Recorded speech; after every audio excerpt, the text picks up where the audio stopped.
Railway స్టేషన్లో ఓ రైలు ఆగున్నది.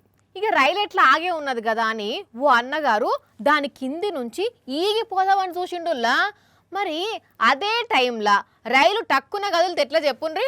అయినా కూడా ఇప్పుడే కదులుతుందా ఆ రైలు, చూద్దాంలే అనుకుంటా దాని కింది నుంచే ఈక్కుంటా పోతుంటే ఆ రైలు నియంగానే కదిలింది. ఇక చూడాలి అన్న పరిస్థితి. చూస్తున్నారా అనుల్లా, సావు నుంచి కాపాడుకునేందుకు సాష్టాంగ నమస్కారం పెట్టి కదిలే రైలు కిందనే ఎట్లా కదలకుండా ఉన్నాడో ఈ అన్న. ఎంత భయం పుట్టుంటుందో కదా. మరి ఇదే భయం ముందుంటే కథ ఇంత దూరం వచ్చేది కాదు కదా. మహిబాద్ జిల్లా కే సముద్రం రైల్వే స్టేషన్లో జరిగిన ముచ్చటిది. ఎట్లా రైలు ఆగింది కదా అని దాని కిందికెంచి ఈగి పట్టాలు దాడుదామని చూస్తే సడన్ గా రైలు కదిలేసరికి అదే రైలు కింద పండుకొని పానాలు కాపాడుకున్నాడు. ఇట్లా ఇంకా నయం, అదృష్టం మంచిగుండి ఏం కాలేదు. అయినా అంత ఎగిడతాం అవసరమా?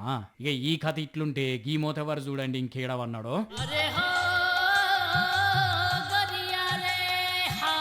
అమ్మ బాబోయ్, ఏందిది పోయి కారు డిక్కీలో వన్నాడేంది అంటే కార్ల సందు లేదట, అందుకే ఇట్లా డిక్కీలో వన్నాడు మంచిగా. వీళ్ళు ఒక పెళ్లికి పోయి వస్తున్నారట.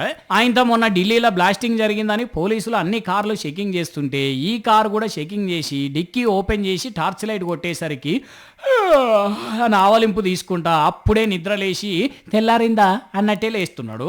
చూస్తుంటే కిడ్నాప్ చేసినట్టే లేదా అనుల్లా. అయినా అంటే కోపంగాని పుసుక్కునంలో ఊపిరాడకుంటే ఇందన్నట్టు పరిస్థితి. అందుకనే పోలీసులు గట్టిగానే భయం చెప్పి పంపినరట. ఇక ఈ మోతెవరు సక్కదనం ఇట్లుంటే గీ వీళ్ళు చూడండి.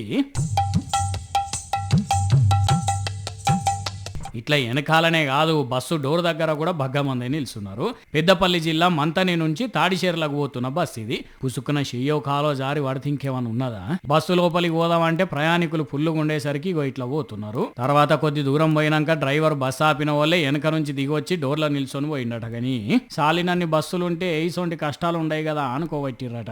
దినం ప్రయాణం చేసేటప్పుడు ఇబ్బంది పడుతున్న కొంతమంది పబ్లిక్.